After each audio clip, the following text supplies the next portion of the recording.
Hi,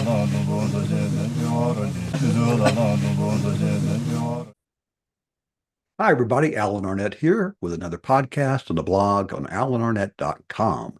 It is Sunday, April the 12th, 2026. And as promised, another edition of Everest Weekend Update.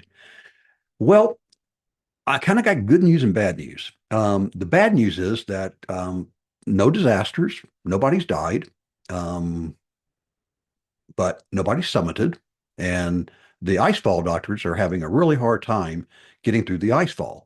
It is really unclear what the problem is, other than extremely high winds across the entire Himalaya. In fact, over on Dhaulagiri and on Annapurna and on Kanyakunji, potentially Makalu, all of those are just locked down right now. The high winds have been persistent for the last 10 days. They might let up next week, but we just don't know. It looks like the jet stream has just parked right across northern Nepal, southern Tibet, and that is just creating incredibly unsafe conditions. And with the icefall doctors, they have to be really aware of those hanging seracs on the west shoulder. So as you're going up the icefall to the climber's left, those are the things that we got to worry about the most going through the icefall. It's really not the pinnacles in the icefall themselves. They are a problem. They can certainly collapse when the icefall jerks, and that's been a source of a few deaths over the years. But the most famous occurrence was in 2014 when one of those seracs, hanging seracs, fell off of the west shoulder onto the icefall and killed 16 Sherpas. So I think that's what the icefall doctors are mostly worried about right now. And the high winds, while I don't think winds are high enough to blow them off, but winds are high enough to cause the ice to become a little bit unstable. And it doesn't take much for those things to fall. And if you're in the wrong place at the wrong time, there's nothing you can do about it. So I think they're playing the game smartly. They'll try to continue to start working the beginning of next week. They hope to get to Camp 1 next week, and of course Camp 2, and that'll really open the doors for the Sherpas from all the various commercial teams to begin ferrying tents and food and fuel and stoves and tables and chairs and all sorts of stuff up to Camp 2 on the south side, which is also called Advanced Base Camp. So that's really the biggest issue right now. But otherwise, teams are trekking through. This is the good news. Teams are trekking through. They are everywhere. Pakting, Namche, Tamay, Tengboche, Parache, Lobuche, Gorakshep, and they all want to get to Everest Base Camp. Oh my. Lions and tigers, oh my. So anyway, and also what they're doing on their way to get it to Everest Base Camp is that a lot of them are climbing the so-called trekking peaks, Lobuche East, Island Peak, Mira Peak for acclimatization, and that will eliminate one rotation through the icefall, and that's become kind of standard operating procedure for the majority of both Nepali as well as Western or foreign teams. So that's really the big news. It's not been a big week in terms of anything real going on because, like I said, on the other 8,000-meter mountains, everybody's locked down.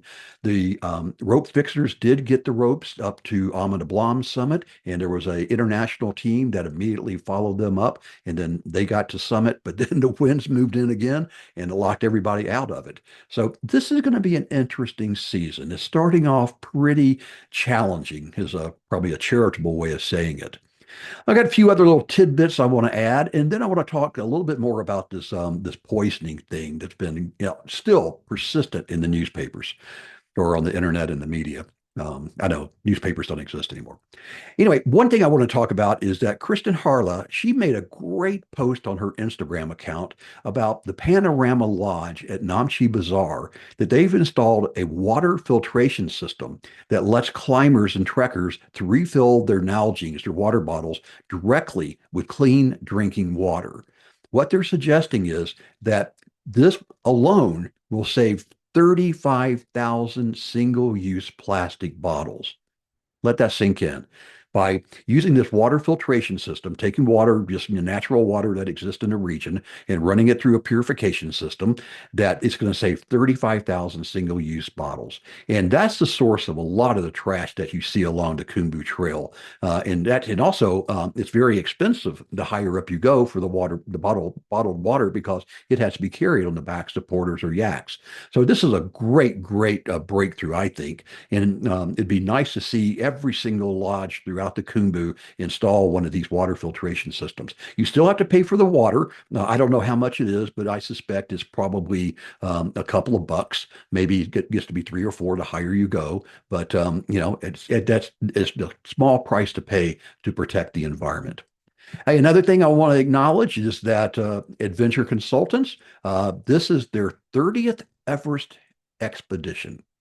And I don't know if I don't, there may be a couple other companies that have this many, but definitely Adventure Consultants is in the top 2 or 3 because they started, with Rob Hall and Gary Ball back in the early 1990s and really pioneered it. Mountain Madness was up there too, but they really haven't run consistently over the years like Adventure Consultants has. So really, congratulations to them on their 30th anniversary. I think Kami Sherpa's older brother, Andorje, will be the Siddar again this year. He's been their Siddar consistently for, like it's the last 30 years. So a great guy. I was climbed with him a couple of times back when I was doing Everest back in the early 2000s. Another thing I want to acknowledge is a sad note of Jim Whittaker's passing. Everybody knows Jim Whittaker of RMI, but also of REI. So Jim also came to fame by being the first American to summit Mount Everest, and that was in 1963. Jim was 97 when he passed away on April the 7th, but in 1963, he became the first American to summit Mount Everest. He also led the first American K2 expedition. Now, he didn't summit, but it also secured him a place in the record books. That was in 1978.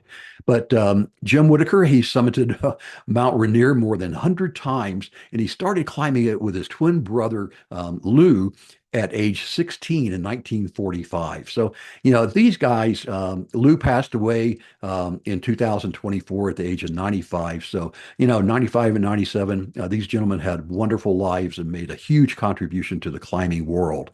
What rumor has it, or the story goes, that after Jim summited Everest, he came back and President Kennedy at the time was so impressed with what he had done and also impressed with the Whittaker brothers guiding on Mount Rainier, that he gave them an exclusive 5-year guiding concession that allowed them to be the only ones to guide Mount Rainier. And that happened in 1968.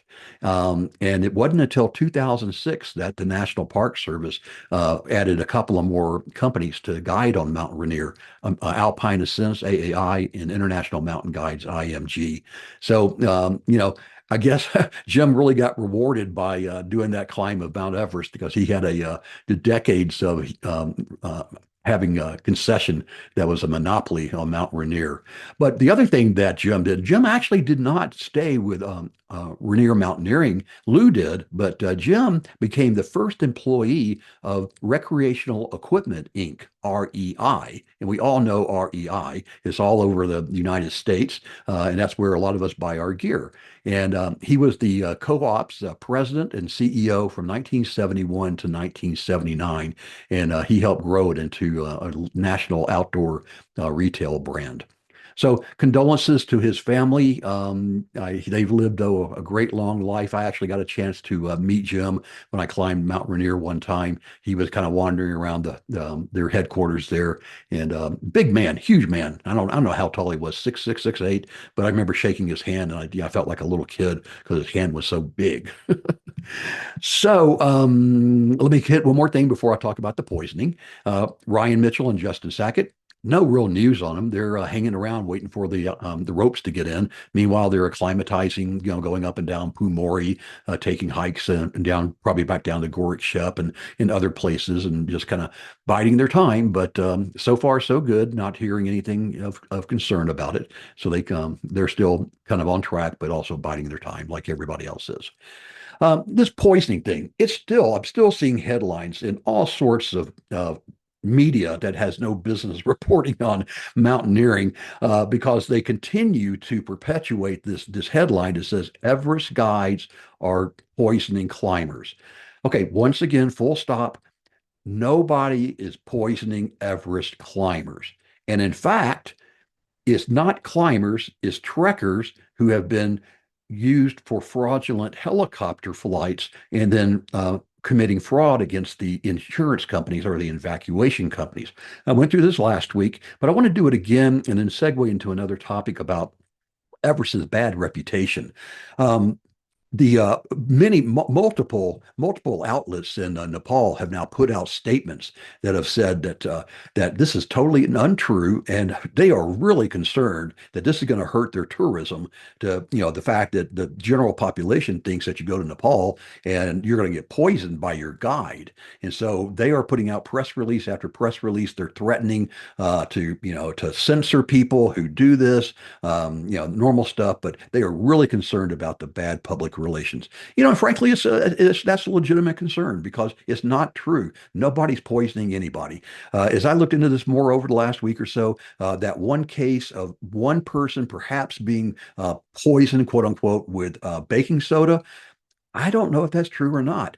And also, one person made a comment on last week's blog that said, he grew up with his parents using baking soda to treat whenever they had, digestive problems. And I looked that up, and sure enough, that's true. The Mayo Clinic says that baking soda is a good remedy for an upset stomach, but you just got to be careful not to have too much. So that could be the little nuance here is that somebody put too much baking soda in somebody's water and they got sick and they had a helicopter rescue. And by the time they got back down, they were okay, but they still build a helicopter company. But one thing is true and is serious is that there is a massive financial fraud going on with fraudulent helicopter rescues, and that's been going on since 2018. And who knows if they're ever going to get that under control. Honestly, I think what's going to happen is that all the rescue companies like a Red Point and a IMG and a Global Rescue, they're just going to have to stop issuing coverage for Nepal, and that'll get a lot of people's attention because I know one thing, I would not go if I didn't have a policy that allowed me to get off the mountain if I got sick or broke a leg or something like that. But that kind of leads me to another point that I just want to wrap up this relatively short podcast this week because there's not a lot going on. But why does Mount Everest have such a bad reputation? Yeah, I can almost hear people going, Alan, come on, what are you drinking the Kool-Aid? Don't you understand? That it's overcrowded, that when you climb it, you step over bodies, that there's human feces and trash all over the place, that, there's long lines, that it's a bunch of amateurs that are climbing it that have no business being there. I mean, look, the mountain's out of control and it's a joke. It's a circus. Put an escalator in and a Starbucks at the top. I've heard it all. So some of that little rant I just went through is, not totally off base. The overcrowding, the famous picture of 2019, that picture has been used as Exhibit A that Mount Everest is out of control and there's too many people on it and they're all unqualified. Let's break that down.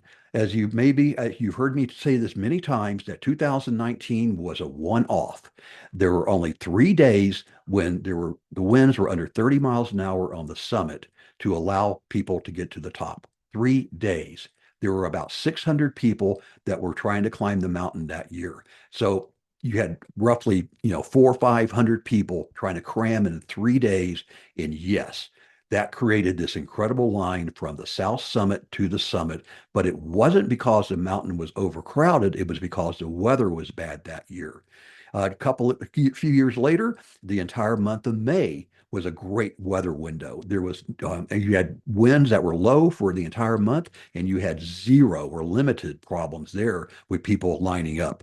A lot of the pictures that you see of long lines on Everest are Sherpas carrying gear up to the camps, especially up the Lhotse face and across the Yellow Band and the Geneva Spur, taking oxygen bottles and tents and other supplies up to the South Col.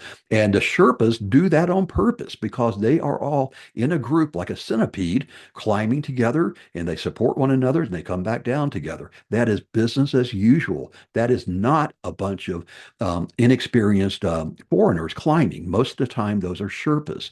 But that picture, that, like I said, it became Exhibit A, and no amount of explanation will convince people otherwise. The other thing that you hear a lot about is that there's a lot of trash on the mountain. So let's clean that up. Let's break that down. There is trash at the camps, not on the mountain, like on the route. There you may see a paper wrapper of a candy bar or something every now and then, but where the problem mainly is, and this is a problem, is at the South Col and the high camps on the north side. The problem there is that companies they'll make a judgment to leave a tent up there rather than bring it back down because they want to get other things down and they don't want to use the manpower. So they'll leave the tent, the winds destroy it. Those fragments of the nylon gets frozen into the ground along with human solid feces, and that's where the problem really gets is true. So the only way to solve that is to stop polluting in the first place. Follow the leave no trace principles. But if you go to Camp 3, if you go down to Camp 2, Camp 1 is a temporary camp, base camp, they are all relatively clean, especially base camp. There's been an awful lot of work done over the years to make sure base camp is clean. But Camp 2 I'd say, is a mild problem. Camp 3 is somewhat of a little problem, but Camp 4 is a real problem. But to say that the mountain is covered in trash is a gross overstatement. Stepping over dead bodies.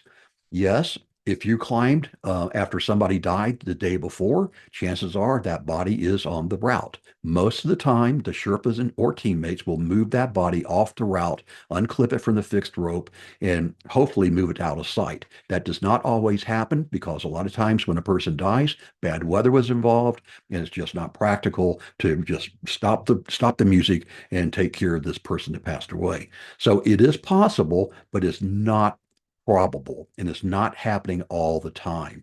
There's been roughly 330 people died on Everest. By my estimation, it's a wild guess on my part. I'd guess there's probably 200 bodies somewhere on the mountain, and you really can't see any of them. Supposedly, when you're climbing from the South Col up to the balcony, if you look to the climber's right, you can see Scott Fisher's body about a third up the triangular face. I've climbed that route 4 times. I've never seen it. I think you have to know exactly where to look. Rob Hall's body is out of sight. All the other famous ones, Hanson's body is out of sight. All the other famous ones from like 1996, they're all out of sight. So I think that's also really an overstated thing.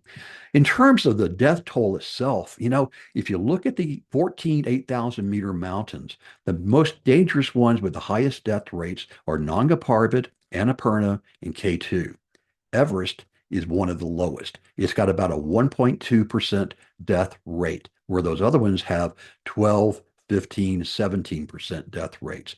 Everest is actually one of the safest 8,000-meter mountains out there, along with Choi Oyu and Manaslu. So again, that's another statistic that the press loves to tout, that, it's a mountain. People get killed on the mountain all the time. You're stepping over dead bodies and there's all this trash. And it's just, there's a saying in journalism that if it bleeds, it leads. And I was told by one very famous adventure magazine that I won't name directly, but you probably can guess who it is, that whenever they put Mount Everest on the cover of their magazine, that it will be their best-selling issue all year long. And so that's why you're seeing all this clickbait out there about Everest guides poisoning Everest climbers. It's clickbait, ladies and gentlemen. Don't fall for it. Don't perpetuate it. Try to get this comes up in a conversation, gently help put out the right news. And basically, it's not a poisoning situation, it's insurance fraud. Okay, so what else is coming up next week? Hopefully, we'll get the ice fall in. Hopefully, we'll see some summits over in Annapurna and Dhaulagiri and a couple other of the 8,000-meter mountains. Hopefully, Amanda Blom will open back up. A lot of the trekking teams will be coming in. We're approaching April 15th is when most of the teams target to get there. They'll spend a few days setting up an obstacle course there at base camp and just practicing crossing ladders and using a Jumar, going up a fixed rope, and just dusting off the skills and making sure that they're ready to go. And once the ropes get to the summit, they can head on up. Of course, that's after their acclimatization rotations. So lots of action to happen. This is only April 12th. Most of the time in the last let me say 10 years, the ropes have hit the summit on the Nepal side in early May, somewhere between May 5th and May 15th, and that allows the first early team to go up. But the majority of the summits will happen between May 18th and May 22nd, if history is any guide. And of course, the weather is always the wild card. And this year is not starting off great. So, like I said at the beginning, it's going to be an interesting year to see how this all works out. Okay, as always, thanks so much for following me. If you got any questions, I'd love to hear your comments on why you think Everest has a bad reputation. Be kind, but I'd love to hear what you have to say. And if you don't agree with me, that's fine. You can put that in the comments too. I promise you, I won't take it out, and I won't take it personally. All right, climb on. This is Alan, and remember, memories are everything. The podcast on AlanArnett.com is sponsored by Summit Coach, helping aspiring climbers worldwide to reach their dreams.